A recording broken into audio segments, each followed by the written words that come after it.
Welcome to this afternoon session. We've already reached the sixth session, and we're coming towards the end here of these sessions. We've heard a lot about different perspectives, different contexts around the topic of church reuse. We want to enlarge this range a little bit more with the term of the public, or the concept of the public. We've already seen in the recent discussions how the search for spirituality and contemplation in the context of an increasing secularization is important. The topic remains something that is very current, very urgent in different forms and offers, which do not have to be organized by the church or associated with Christianity. How much church do we need locally? What kind of church do we need? And which significance do church activities have for the social life in the neighborhood? How can the church buildings remain in a sustainable role? I think probably administration is responsible for that. So what does it mean, the public? The public contains the public space, which goes beyond the personal, the intimate, and the relatively limited space, and a space which is open for the broader public. So this is the topic which our three speakers will talk about, and I want to present them briefly. I myself am Petra POTZ. I am also the moderator of this session, and I will also begin with our first lecture, our first presentation. I am an urban planner, so a different discipline. I'm not an architect. I studied urbanism in Dortmund at the university, and I did my doctor's thesis in La Sapienza in Rome. And what I want to talk about is a project which I accompanied during the last 10 years, Kirche findet Stadt, Church finds city, or church takes place. As a second contribution, we will hear from Kim de Wilde. She's at the University of Bonn and is the leader of the project New Sacral Spaces with the Room of Tranquility. This is part of the interdisciplinary research group Sacral Space Transformation, the Reuse of Religious Spaces in Germany. And she is the representative, the vice speaker of this group. We've already heard from Professor Gerhards yesterday. Our third speaker today, this afternoon, is Christoph SIGRIST. He is a pastor of the Großmünster in Zurich, at the cathedral, and he is also at the University of Bern. Our co-chair, you've probably already met him in different sessions, and this morning as a moderator and speaker is Johannes Stückelberger. He will guard the time, so he will tell us if we have enough time, and he will also moderate the chat. I will start with my presentation. I have to upload it. So my contribution here, church finds city, or church takes place. Church with its social services as a partner for the social cohesion of a neighborhood.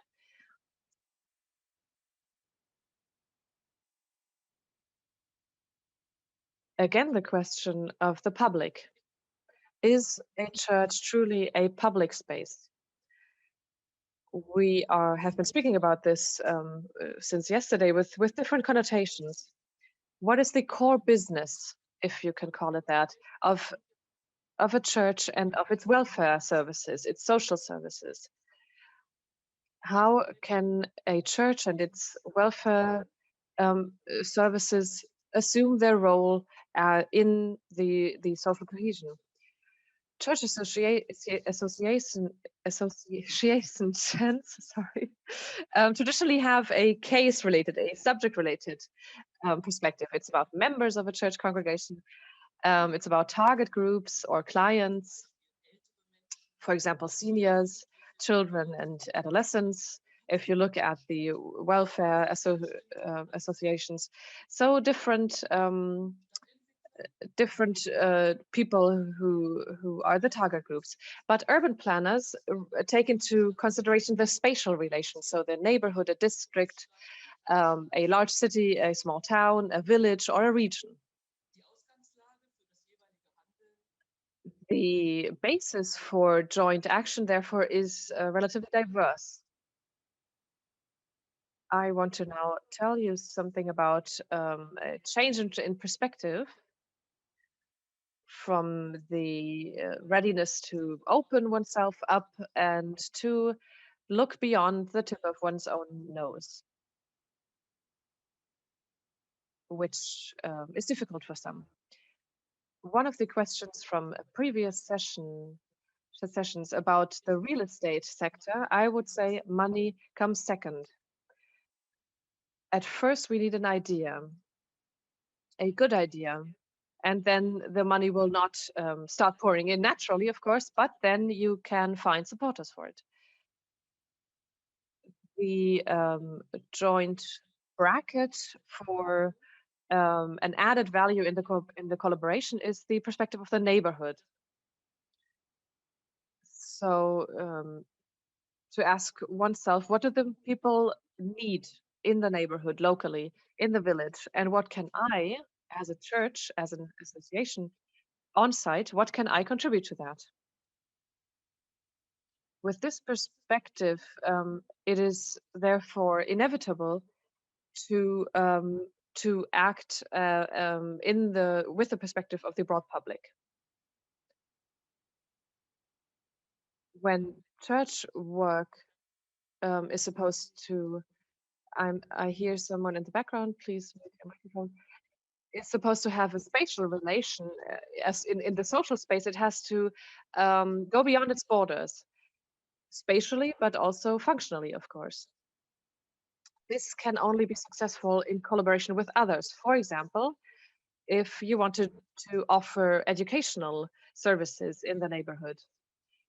On this slide, you can see a brainstorming in a church parish exactly regarding this topic. It contains many topics where the church has to find partners and cooperation.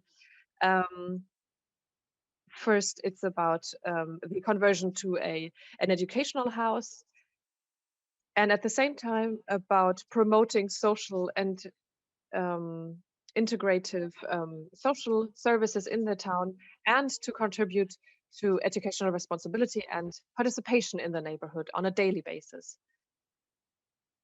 The neighborhood is the space to shape this and to be able to shape these social relationships. This is where daily encounters take place. This is where social networks happen, where there is involvement and participation, which can contribute to an attachment to the neighborhood. In the neighborhood, the big social trends which we often hear about can be seen in focus. For example, demographic developments, pluralization of familial structures, individualization and differentiation of lifestyles. Municipalities or communities on their own cannot resolve these tasks in these rapidly changing correlations and interplays between living and working. There are self-reinforcing tendencies and heterogeneous claims on utilization, which are increasing in the towns. Therefore, there's a need to balance all of this and to negotiate to avoid that the social cohesion drifts apart.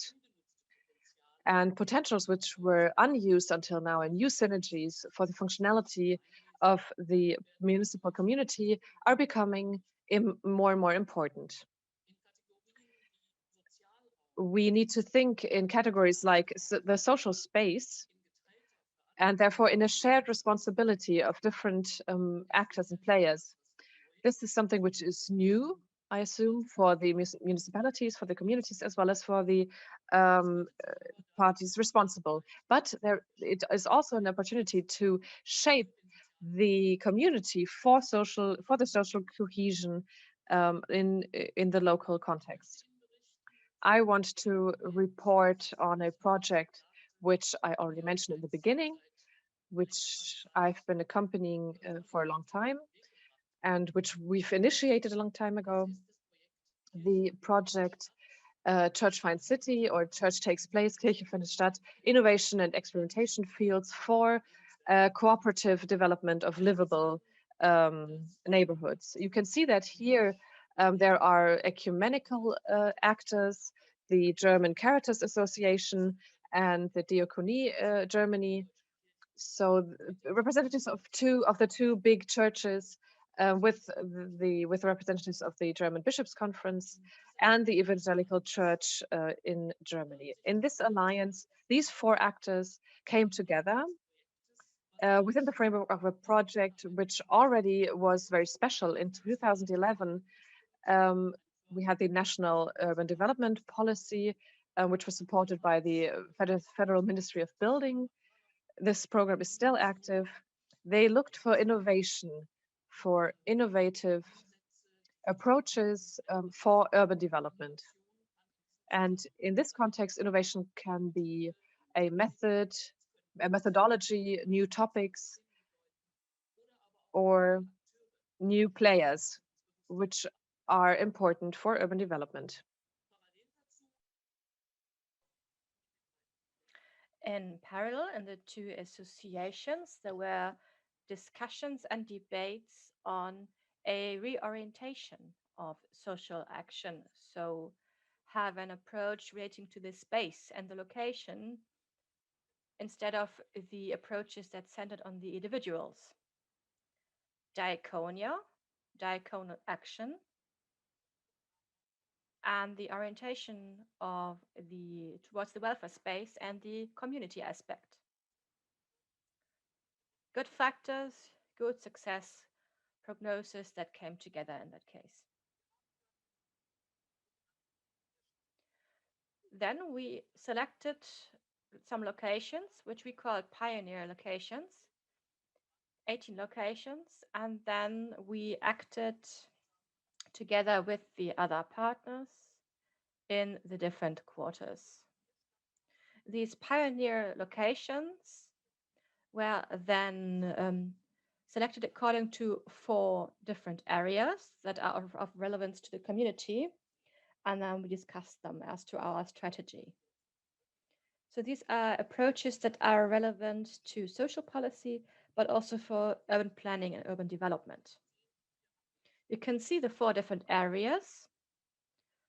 For the translators, I'm going to repeat them. So it's housing and the battle against poverty, living together over generations, centers and places of encounter and integration, and health promotion, prevention, and inclusion. These are the 4 areas.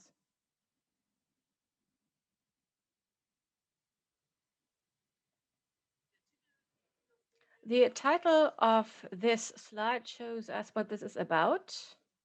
It is about a civil society actor that is searching for something. We already talked about insecurities, people not knowing what will happen in the next couple of years or what is already happening in some churches, insecurity about the future of their buildings, and maybe the insecurity about their own future acting. And what we tried to do in this framework is to find good practice in that location as a space of experience for innovation where you can learn from and find new conclusions. And you don't need to apply this to other locations, but you can learn something from that. So, for example, we tried to open up real estate property. Then in the question, how do you maintain these places that give you a certain identity? How can you redefine them? And the whole concept of quarter development, of neighborhood development, is a key action area, both in the cities and in rural spaces. Something else which doesn't go without saying, as I had to learn myself, is the cooperation between churches and other associations, that you actually practice this more and use this more. And lastly, inclusion is a social competence area and a permanent task for integrated urban development. I'd like to give you 2 examples in order to explain this a bit better in detail. So these 2 were very important projects. The first one is the Intergenerational Center in Dülmen. It's a new space for encounter for a social center.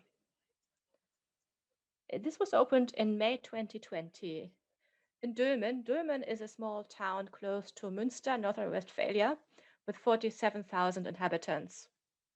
The first idea came in 2011. There was a church property, a very good location between the St. Victor Church that you can see and the town hall. This can also be seen here on the right-hand side, very close to the church.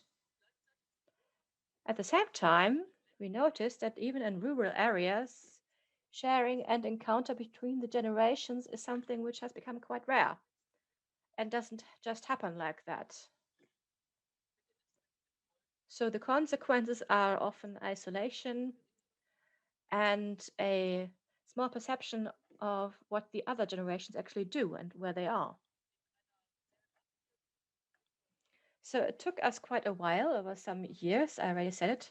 The first project idea was in 2011, then 2020 it was opened. So it took us quite some time, but we worked in close partnership between the Catholic Church, the congregation, and the city of Dülmen. We worked on our concept, content-wise, but also how to implement that in practice. We had public subsidies and also special attention because we were part of a special program, a public program by the federal state. We also had public funding from the town, from the congregation, and on a second step that will still take place in a residential area that is close to this place, which is also a housing project connected to this project that we started in combination with the public authorities for this town. Today, this center is the encounter and the link between the town hall and the church. There are some institutions that are now centered in one place that were distributed before. And now we have one central place where we have family welfare, education services, a more generation house, and various counseling services, volunteering services, and open spaces for associations, and also a cafe. We have a market of possibilities. You can see this here. We have a glass roof, and this creates a public and very open space where people can meet and which links the various elements. So summed up very, very briefly, it was just something which took a long time. We had a great partnership between the church and the town. Everybody worked very closely together, and we had a strong idea to have create a new place for all generations. This is my second example. I think I don't have to explain that much because it has been quoted so often already. Of course, this says something about the quality of this example. And this has so many facets and aspects, and you can really quote this for any subject, any aspect, because this is just working so well. So this is the Q1, the House of Culture, Religion and Social Affairs in the West End in Bochum. And they see themselves church and also center for encounters in the neighborhood. And this is something I would like to emphasize. What's so special about this is that it's a location where, well, the parish actually asked themselves in a phase of transformation and a withdrawal situation, they asked themselves, what can we do? Our church, how can we keep our relevance for the neighborhood and maybe even increase our relevance to the people who live here? What do people need in this ever-changing neighborhood? What can we contribute to this? So this is something where they really looked at the needs in the quarter, and not just the religious needs, but also just the needs of the people who live there in this neighborhood. And again, cooperation was seen as an expansion of their own actions, but also as a sharing of competences. So it was a really transparent way of working with each other and clear distribution of roles. And one more thing, we've heard this before in these 2 days, the restructuring, which was also of relevance to the urban planning, it had a high quality in the execution. So this really put the Bochum West End on the map. And this is a great quality that happened there in this place.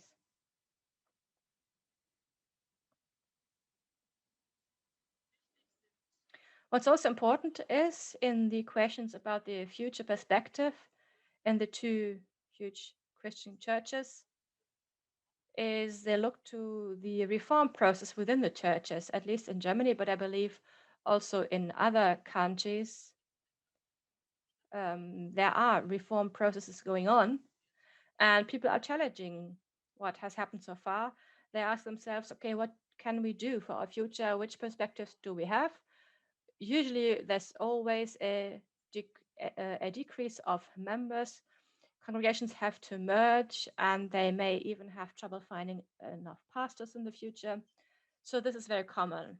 Of course, you can be quite nostalgic and talk about the deficits and what's not happening. But at the same time, people look towards different approaches to new quality, new resources, and have resource-based approaches.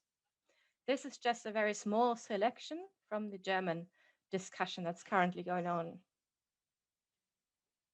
In this period of transformation, what we're seeing, we also see opportunities for social cohesion.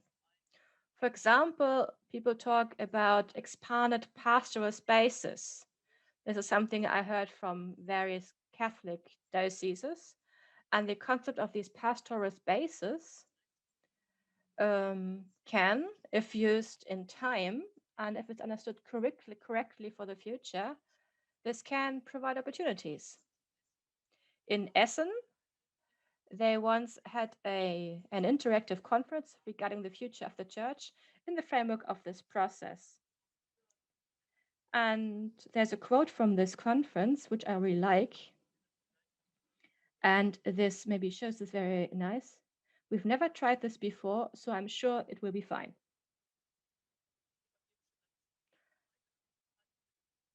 The evangelical church in Bavaria, they called it profile and concentration. That was their approach. In 2015, they had their first thoughts about the matter, and this is now an ongoing process under this title. And once more, they say church has to go to places where people are living instead of waiting for people to come to them. People should rather think in terms of space and less in terms of parochialism. The evangelical church in Hanover started something in 2016. They called their initiative Community Diakonia. And what they're doing is that they advise congregations and parishes over several years in the region of Hanover. And this is about trying to develop a new understanding of what makes a parish and also to involve people from the neighborhood and find relevant project partners from the field of politics or civil society and other associations. The network, Community Diakonia and Neighborhood Work in Rheinland and Westfalen-Lippe, they have a similar approach and they are currently building up their structure. This is something quite new in various parts of Germany, which all has the same or a very similar approach. At the same time, and this is why I've included it here. At the same time, there are, of course, also political strategies and documents that come from the area of policy, not from the churches, but from public policy that may help in this approach. For example, on the co-production in the communes, the transformative power of the city for public welfare. That is the title of the new Leipzig Charter of 2020. That's also one strategic document that might be of use. I think it resulted from the German presidency, the EU presidency, and this was developed last year. And just as important, but from a different approach, from a different direction, is the second report of the federal government of 2017, which very briefly says, if there is no involvement and engagement of the civil society, there is no neighborhood development. You need identification spaces, especially under the aspect of cohesion.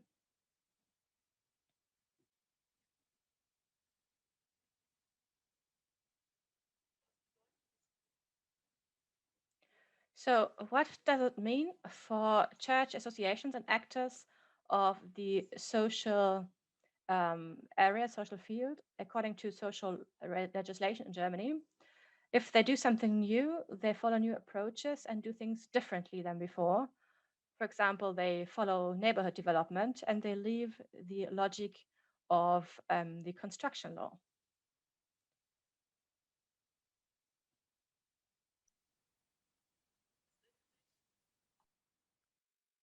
It is clear that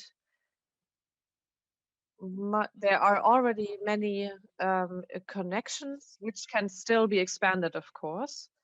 You can see from this table how in diverse urban development promotion programs or subsidies, investments in urban development programs, what percentage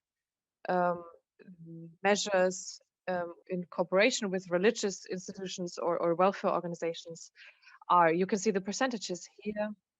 They vary, but in all fields, religious welfare organizations or institutions are involved, especially in the program of social city, a social town for deprived neighborhoods with 56% of religious institutions and welfare organizations. Okay, so we have to look at the time. I'm almost done. Next to last slide. Okay. So the quality of the cooperation is not visible, of course, but it is clear that church associations play an important role.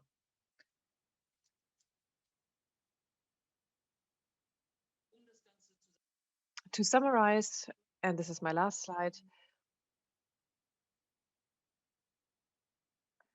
the rules of engagement for this paradigm shift, which we wanted to talk about in our thinking and action.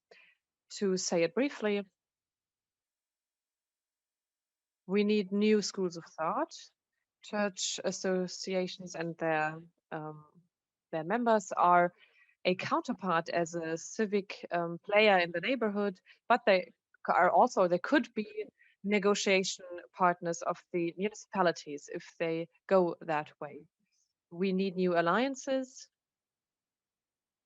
and we need to find a new role and new work relationships between the parties involved, between the stakeholders. That means that we need a long-term build up of trust. A good practice which is then communicated can show the added value of these new alliances. And new spaces, new uses, coexistence, cohesion in the neighborhood is based upon places of encounter. Church buildings and social infrastructure institutions have the potential to become public anchor points, centers of public services in the neighborhood. And therefore, of course, also have a high public relevance. Thank you for your attention. And now I will hand over to, as in the role as chair, as moderator, to the next speaker, Kim de Wildt. So I'm happy to deliver my presentation today. I gave it a hopefully somewhat provocative title of How to Demolish a Church, a case study on Caritas, conflict and Catholicism in the Ruhr area in Germany. As you can see, you see two logos here. One is the SAWA logo, since this is research output of my former employer. So the SAWA project at University Bochum, that's about churches, synagogues and mosques in Germany. And my current project, Trans-SAWA, so that's on sacred space transformation, church reuse, and multi-faith spaces. So here you have the church St. John Baptist in Altenesse.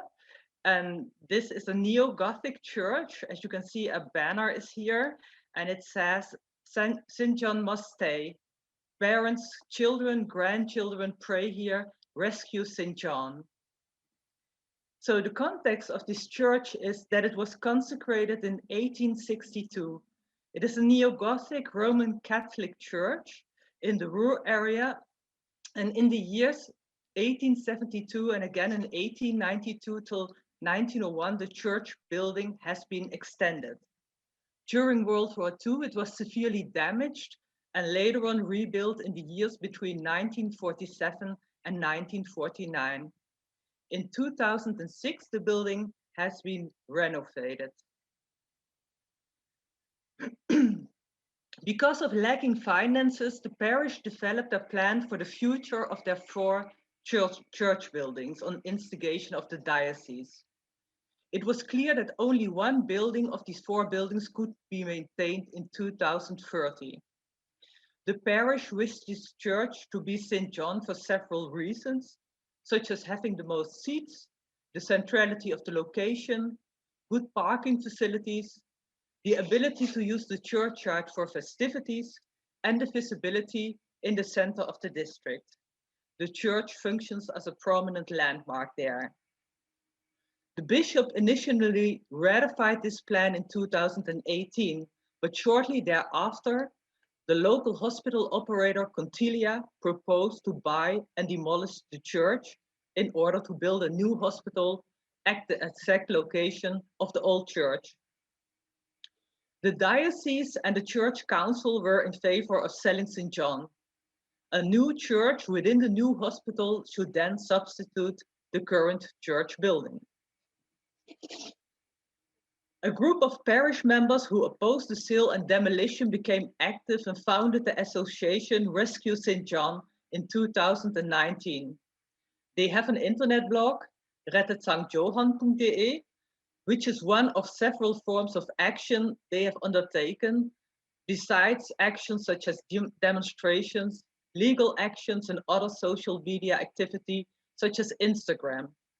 Exemplary hashtags are Rettet unsere Kirche, St. Johann bleibt, What would Jesus do, Save St. Johann, Church, Bistum Essen, Catholicism, Jesus, pretty much his counterpart, Judas, and Help. So it gives you a bit of an insight of the emotional turbulence going on. Because of this social media presence, the case came also to my attention and I decided to research it. After I completed the research, the story, however, continued in 2020 and 2021, but I will address the aftermath of this later on. So the research steps and research aims. First, I analyzed the media output concerning St. John, such as blogs, newspaper articles, and social media, in order to reconstruct the process as it had been playing out. I contacted the association and was informed by my contact person that there would be a public meeting I could attend. I observed the interactions during the meeting between the diverse stakeholders, such as parishioners, the church council, diocese representatives, and even 2 lawyers. This all took place in May of 2019. A few days later, my contact person and his wife agreed to be interviewed by me. I will refer to them as the opponents since they opposed the sale and demolition of the church. In June 2019, a church representative also agreed to be interviewed by me. I will refer to him as the proponent since he proposed the sale and demolition of the church. My main aims of the observation and the interviews were to identify the stakeholders and the arguments they employed, to analyze their interactions and argumentations, and to identify the meaning the stakeholders ascribed to the building. The next table shows some main themes I was able to discern. The arguments pro and contra of opponents and proponents, the way they perceive the communication, and the feelings they expressed. So as you can see on the side of the arguments pro and contra sale and demolition, emotions play a role on the part of the opponents. They have a strong emotional connection to the church building, whereas the proponent has a rather distant connection to the church building. Also, the urban positioning is of importance. The opponents appreciate the centrality and the landmark function the church has in the district. The proponent, however, sees the suitability of the infrastructure or the location as well for a new hospital as ideal. There's also part of religious identification. The opponents saw the building as a religious architectural manifestation of the Catholic faith, also in relation to a big mosque that was newly built nearby, and also an old landmark, the Protestant church nearby as well. The proponents saw the hospital as an expression of the Catholic identity, also as a form of Caritas. The new church would also be more suitable for celebrating the liturgy after Vatican II. And he added that a church building, according to him, is a sacred and holy place. On the level of communication, there was on the side of the opponents a lot of distrust. The communication was perceived as top-down and hierarchical. I was talking about or telling how the opponents' communication was with the proponents, and there was a sense of distrust. The communication was perceived as top-down and as being very hierarchical.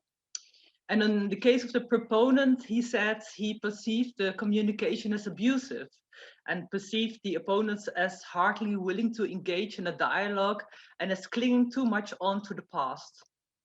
So there were a lot of feelings and emotions on both sides. On the side of the opponents, they were feeling rather angry.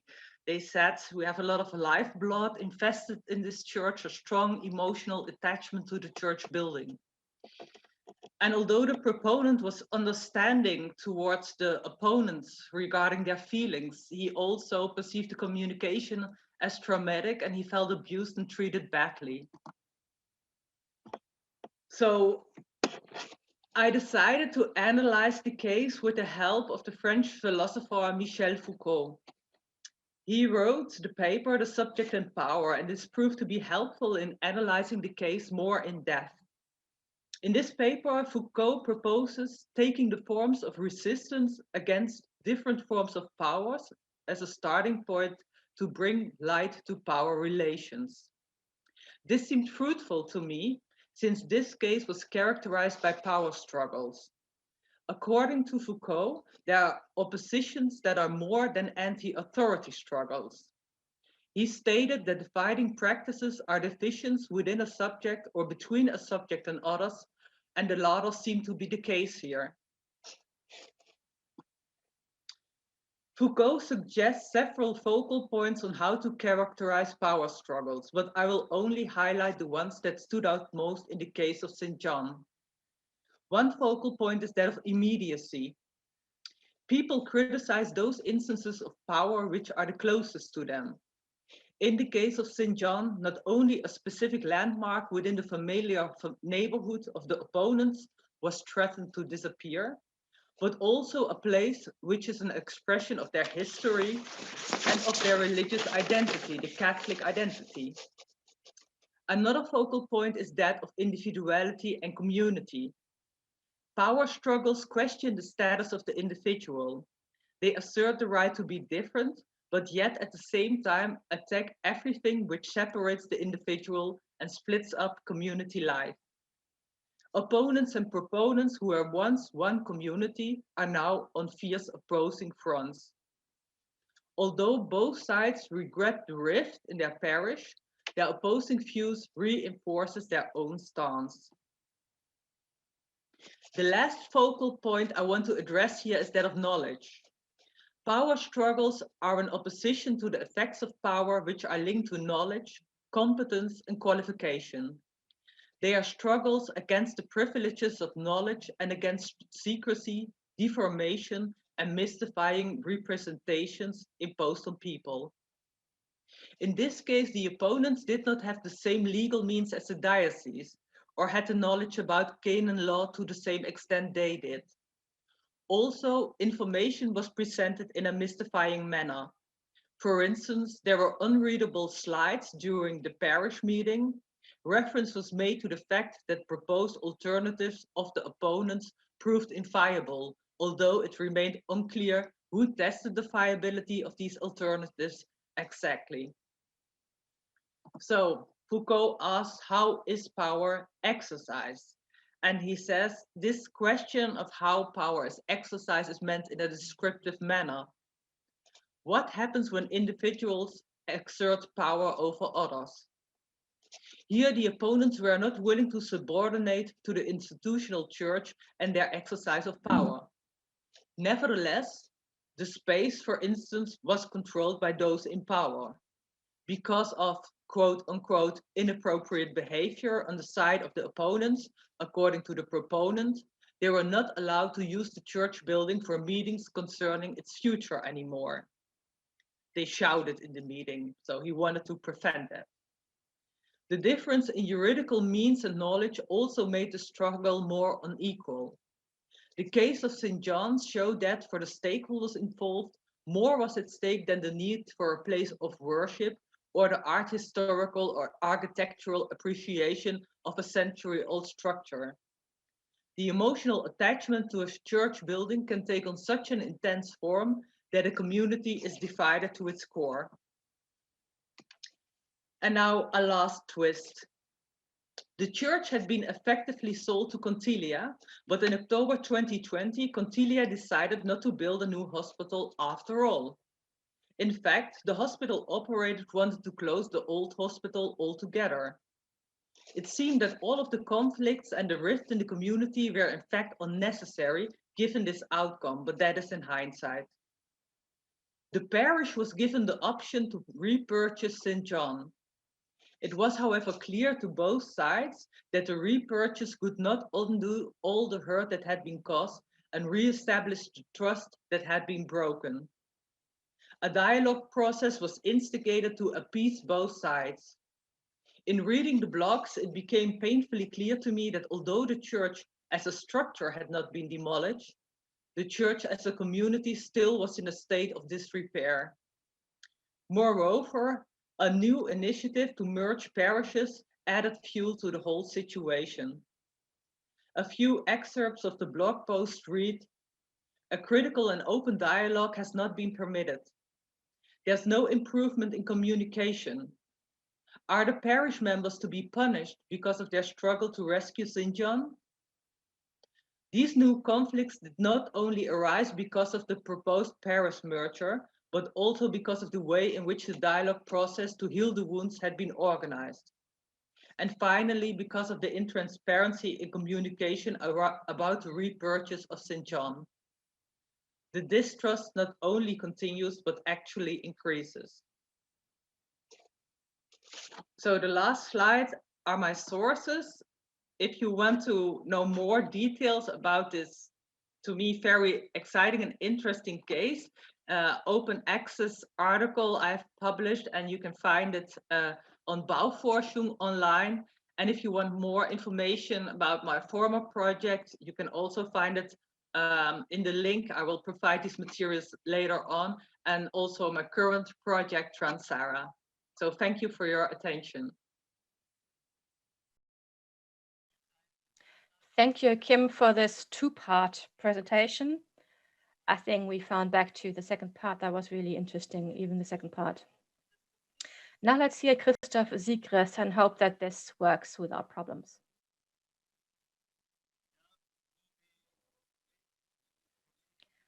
Dear colleagues, this is the city map of Zurich that I'm showing you right here. This is in the heart of Europe, and I would like to welcome you. Church is happening in the city. This is something that we have heard. I am now talking about something similar. Church finds the city, church is happening in the city. This is something that we also work with. Church is not only given in the church buildings in the city, there are pioneer locations. We also have the public perspective. Churches are seen as a landmark, as a public sign of religion, as a symbol, in the way that it is a landmark, and thus they are part of the identity of the silhouette and of the city, but also in a social dimension. And of course, this is nothing new, we all know that, but these public places are part of the sacred topography, and thus they carry a lot of meaning. People come there to have a walk, to see and be seen, and these places are an oasis for people to come and take a deep breath. At the same time, people come to these places, and thus these places are thus changed. There is an ongoing process of transformation also of the users and the reasons why people come to churches, and the public importance of places are also changing.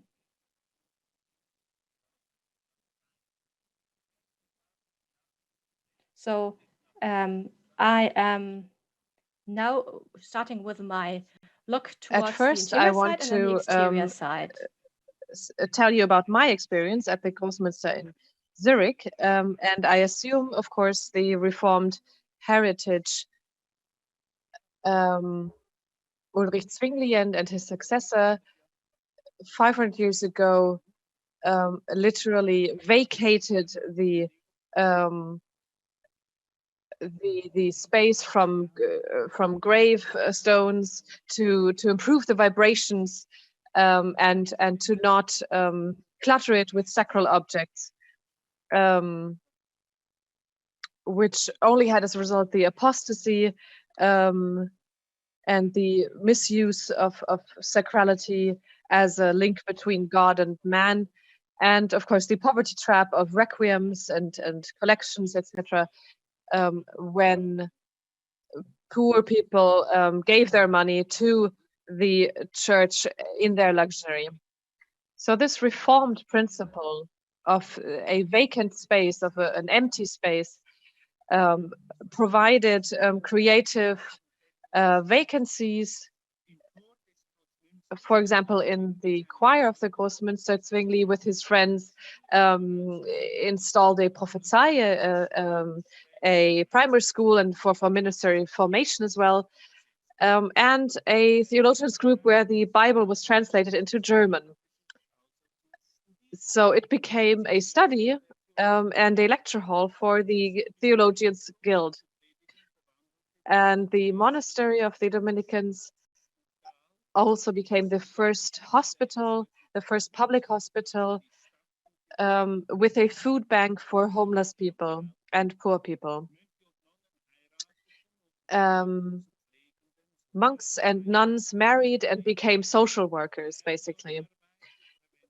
Learning and working, prevention and work, all of that needed money. So thanks to his friendship with the abbess of the women's monastery, Zwingli succeeded in achieving that the monastery estate was provided for the transformation of the society, because this abbess gave the key of this monastery estate to the mayor of the city. So this was a key event in the diaconical money laundering, so to speak. So space, reuse, work, education, and money. So this focuses on the future use of the church. The focus is on education, public libraries, for example, and relevant diaconical uses. One of my research focuses in diaconic sciences was the search for an instrument of diaconic reuse of church spaces. To that end, I developed a diagram, which you can see here. And in summary, we can say that this can be interpreted as follows. The diaconic character of the space is presented in the fact that they are places of hospitality. They invite people to share them, to give space to the presence of God and man. All people are equal in these church spaces, and they have the same signature, so mortal sinners. This is the criterion of the equality of us, of the equality. And then the community which listens to each other, which is the criterion of solidarity. The diaconical character of the church space, secondly, is characterized by the fact that they are protective spaces, which protect people in their vulnerability and offer free and open spaces for them in their life. This is oriented towards the entire human being as a mortal creature, which is being born, which is a creature, in a fragmented creature with resilience. That is the criterion of vulnerability and resilience. And this protection, it has a bias towards vulnerable people, which are also threatened or endangered. And thirdly, this diaconical character is characterized by interstices, where people are encouraged and opportunities are given to develop, to evolve. So human action is at the focus of this benedictive action, and this blessing can be a healing capacity, can have a healing capacity, the criterion of sacrality. And this encouragement can offer the opportunity to cross thresholds, to renew themselves, to rejuvenate, to transform themselves. So 3 basic diaconical functions of a church space. Churches invite us, they protect us, and they encourage us. In my practice, or due to my practice, I will put these up for discussion. Churches invite us. Church spaces in the social space of a town are fundamentally open and free spaces. They are public spaces in the sense that they cannot be privatized. Private companies as well in the churches are subject to the vibrations of these spaces and have to include them in their profile. This is the St. Leonard's Church. This is an example which Johannes Stückelberger also mentioned. So open spaces. Therefore, church spaces are subject to the demand for open spaces. And it is also a resonance chamber between host and guests. So transcendence and immanence. The church space, even though the church is the owner, they belong to the guest. So the guest becomes the host becomes the hostage of the guest becomes the host of the host.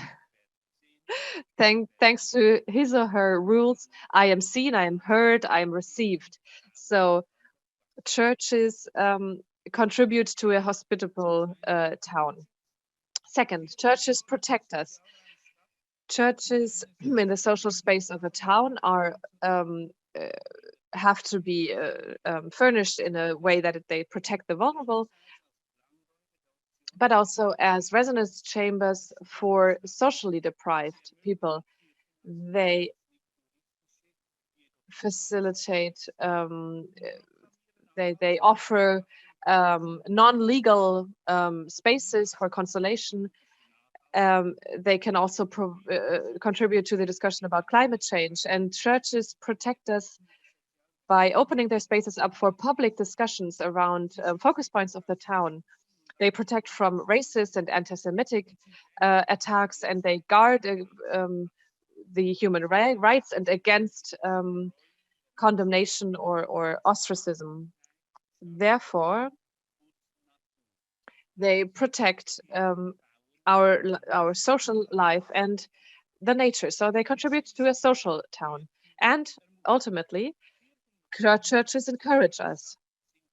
In the social space of a town, churches are a transformative space for a town and its inhabitants.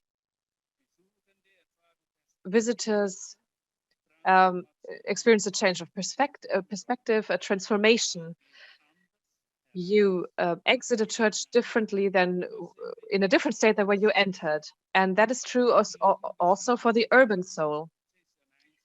Transformative processes take place in churches. And this is what I learned from Dorothee Seele.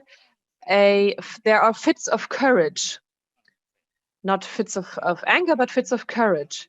So churches contribute to the development of the city, of the town. Through their diaconic use of hospitality, churches contribute to urban development. And from a Reformed perspective, we have recognized this. So if we see now the town, the city as a social space, then we have the central question: under whose shadow do churches offer these spaces? My theory is that the church finds the city by developing public spaces for the creative coexistence of all people in the shadow of the churches. And included in this are elementary changes in perspectives from the status quo. So not that this is the way we've always done, but where is the wiggle room? Where's the leeway? How can we initiate this process? Churches are guardians and team players in this creative spaces of urban coexistence, and they do that in various forms. Two examples from Switzerland. For example, the Heilige Geistkirche, the Church of the Holy Ghost in Bern, close to the train station. I want to briefly talk about this. You can see the train station and the church is reflected in this window. This is exactly what I mean, where structural measures, for example, the church pews were transferred to the outside and contoured, outlined the forecourt, the promenade, with their opportunities to stay for a while, for contemplation. Then they flew flags with tens of thousands of names of refugees who drowned in the Mediterranean. This was done for the Refugees Sunday. So the church walls became wailing walls, basically, in the city. The social space of the town became a mourning place of society.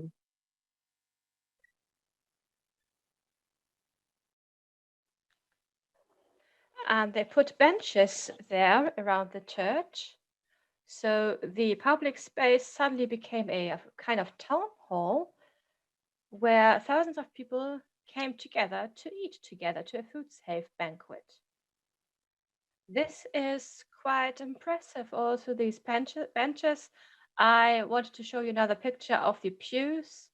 My colleague, well, he just carried the benches and the pews outside, and then everybody was together on the benches, on the pews, outside in front of the church. And this is really this great coming together of church and the city. Let me give you one more example, a last one.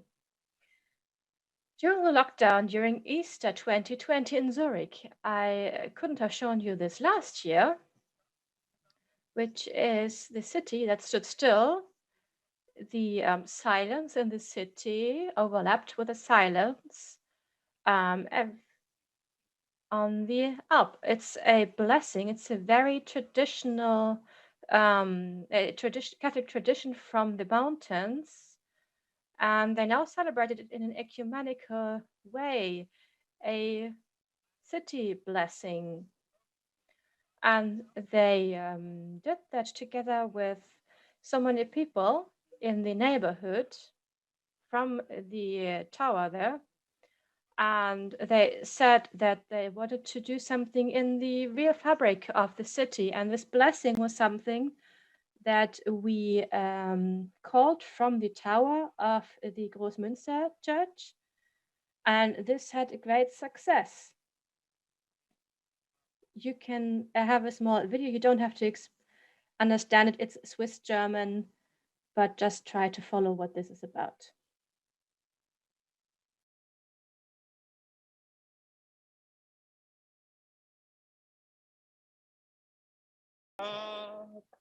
Und alles, was da oben ist, führt uns Mütter und Väter in Jesus Christus, Kind und Kegel, Alte und Junge, Reiche und Arme, Kranke und Gesunde. Führt uns die, wo glauben, und die, die nicht glauben, die uns allen Stadtväter und Stadtmütter sind, Stadtkind, Stadtschwestern und Stadtbrüder.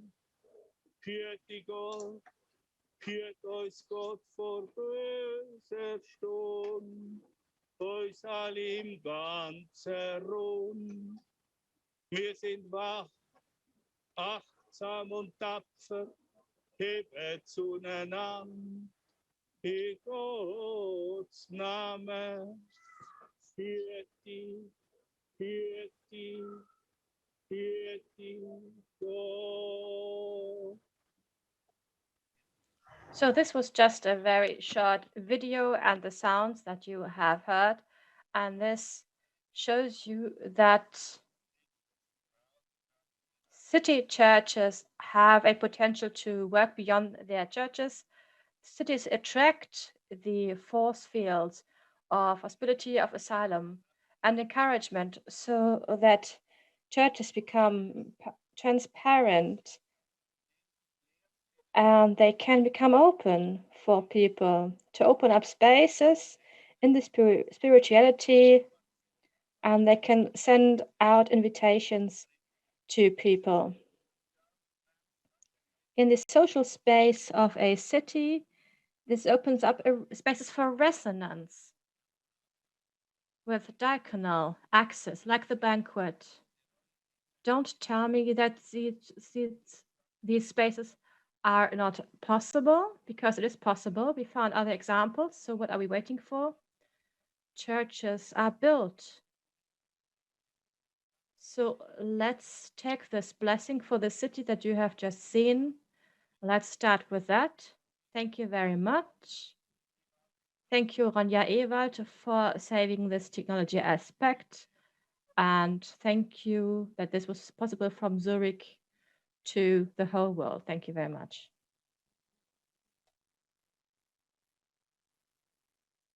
Thank you very much for these great contributions that have shown many different aspects on the topic of public.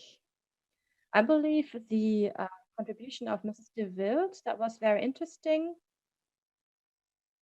And the question that we may continue is of the forces at work here, the forces at work, the forces of churches to remain in what they are currently doing,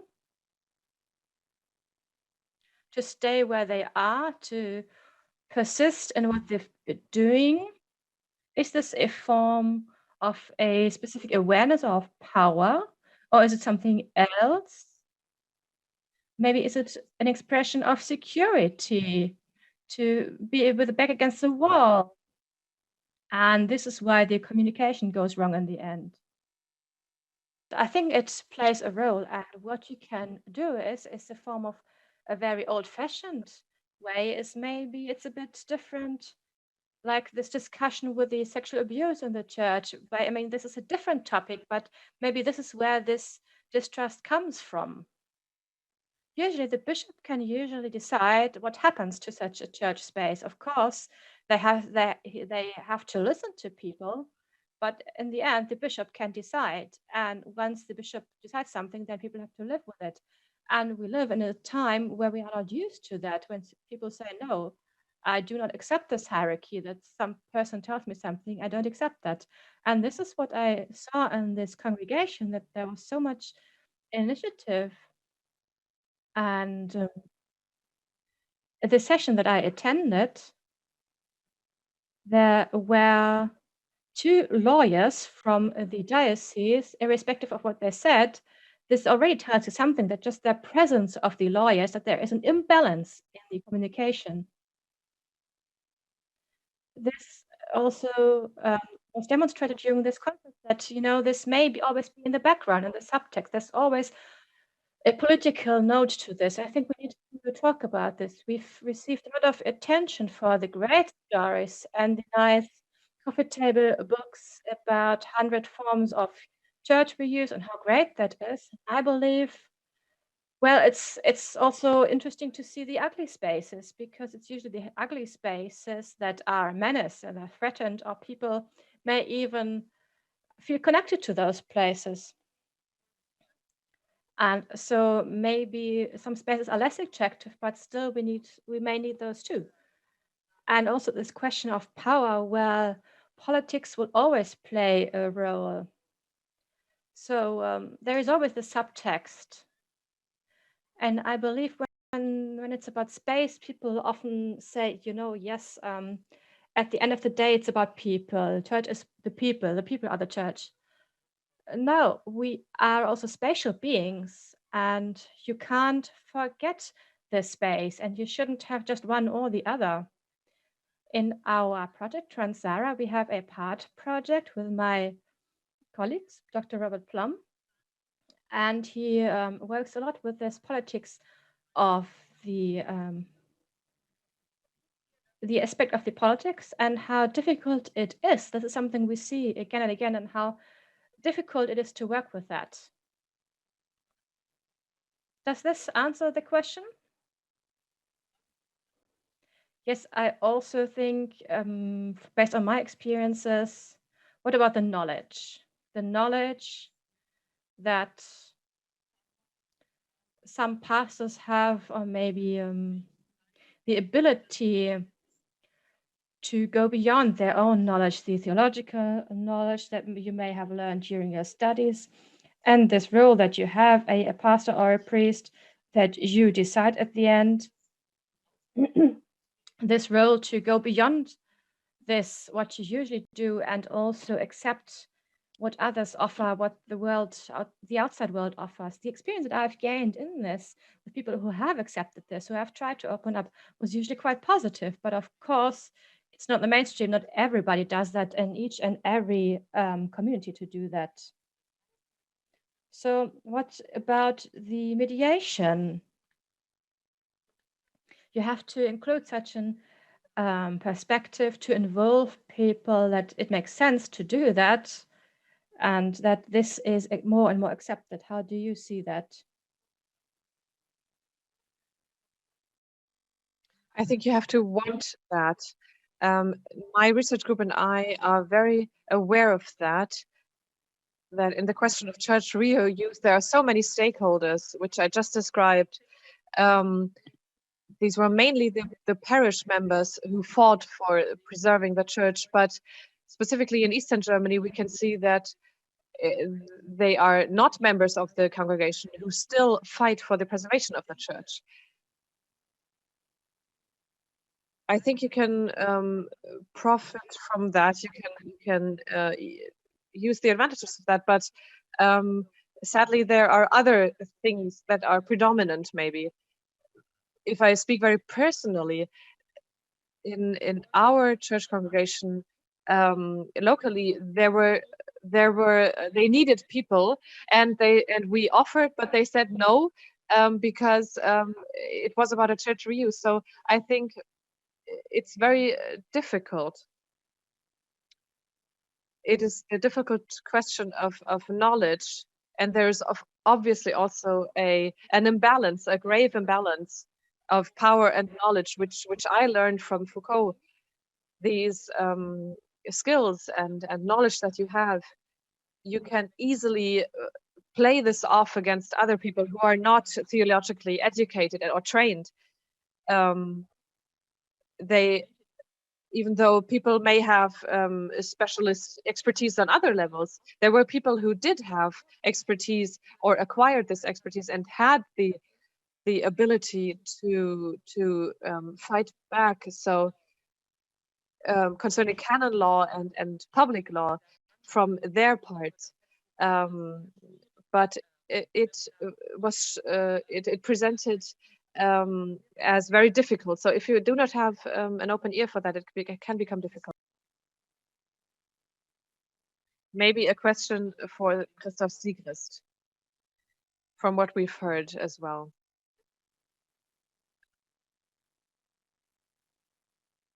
There are always maybe two attitudes, a structure of coming and a structure of going. What would you say from your experience?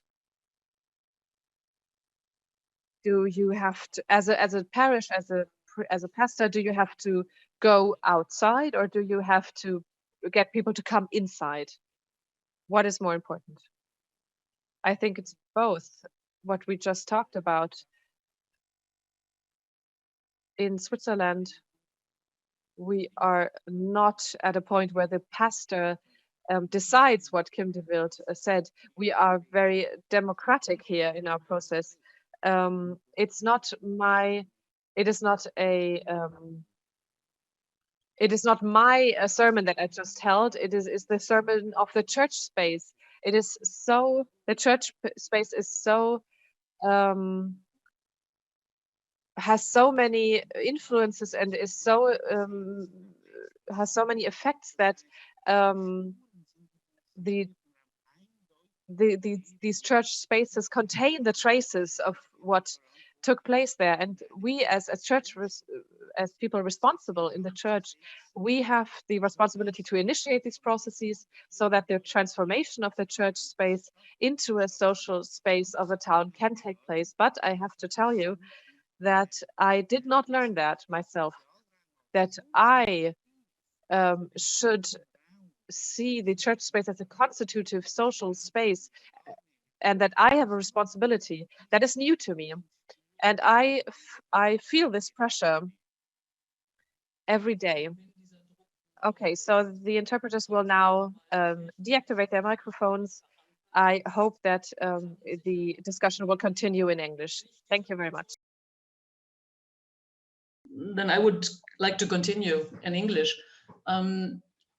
What I'm concerned about is how to really define the added value of working in a social space, working in another dimension than the proper community, the church community. What would you say? How could you define the added value of this approach, of this opening up to other others and to the neighborhood and to the surroundings of the church? The most important instrument is to listen, to listen, to listen. That is the most important instrument. And not always to sending, to sending, to sending. And that is, I think, the way from the process and the transformation. Kim de Wild, what would you say? From you. Thank you for pronouncing my name correctly. That I would say at first. So the question is about opening up for social functions for the public more. You mean as a auftrag, as a thing the church should do, or what do you mean? Multiple use, or? Yeah. Yes. Well, I believe, in my opinion, that, for instance, I've been talking to people in rural areas who now have the problem, what do we do with our redundant church buildings? And in a lot of cases, it's the last thing that's there. So shops had closed, the bakery is gone, the grocery is gone, right, and you only have the church left there. And then they often try, or at least have to wish to explore other ventures and say, let's have a hybrid form of reuse. So we, for instance, make a winter church, and we keep a small part as a liturgical space, and a bigger part we have for other functions that also serve the community. And I think, well, that's something that could be very viable and it could be very helpful in trying to survive and also being more attractive as a village. I mean, if all of the institutions are gone there, well, then you also lose attractiveness. And I think here's a huge possibility for churches to be there in an attractive way. We're always so focused on church spaces as liturgical spaces. As we know, historically, churches always had multiple uses. So it's going back to tradition to say, okay, let's take these places and look at them as something more than just a monofunction one day a week, or other liturgical forms. Yes, it's also a possibility, but there's so much more that can be done. And I think in that way, church as an institution can also increase its relevance. So that's very, yeah, I think that's very, very important to try and explore that. And I think at this conference, we saw so many inspiring examples, but also the question, of course, money, how do you do that?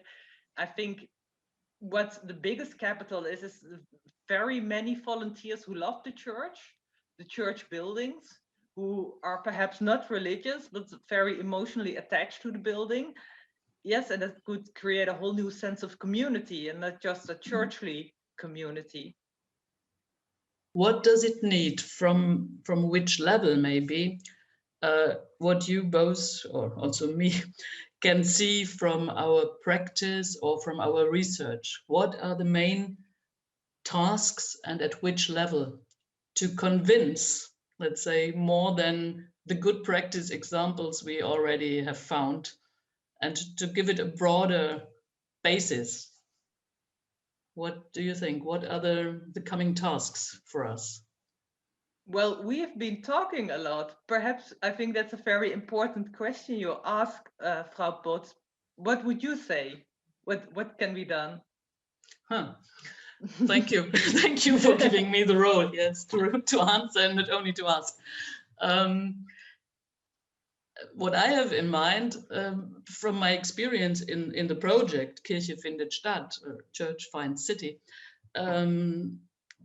what was very fruitful have always been the dialogues we organized between different levels, strategic levels, decision makers, let's say, at all levels, from the churches, from the welfare organizations, and also from the public domain, from politics and administration. When we organized this exchange, an interdisciplinary and also a multi-level governance approach, which I think is very necessary. You do not only need the very good examples at local level. They are most important, I think, as arguments to be collected, but you also need convincement at other levels of all these partners you need. That is my convincement from the last years, that Yes, that you I think need the lessons you're right. learned. Don't you think that it could be a problem that not in all the cases, obviously, but in many cases, because of the hierarchical nature of church hasn't always learned to have such an approach and think, okay, let's consult everybody at the grassroots, but they are like, okay, our first mindset is, where do we want to go? What is our objective? We need to get rid of these churches. We have so many. I mean, in this case, which I presented today, it was like, oh, thank God, somebody wants to offer us money and we've gotten rid of this problem. So I think it takes a lot of time and investment to get all the parties around the table and the real sincere unpolitical, unpoliticized willingness to engage in such a dialogue. It obviously does. Yes, it's an effort, but I think it's needed, because otherwise, if you stay in an how to call it, indifferent way at the higher levels, then a lot of the resources in the cities, in the neighborhoods, and all these churches at risk, I think sooner or later will be sold to someone who has not always the best concept for these churches, but maybe more money to give. And I think this is really a high risk for this structural value, or this treasure we have with all these churches throughout the countries, and what we already talked about in the last days. So it's a very short-term thinking, I think. Yes. If you do that. I'm very happy, and I thank all my two co-relators and Johannes, of course, for the support. And we will switch immediately, or in 15 minutes, to the next discussion rounds.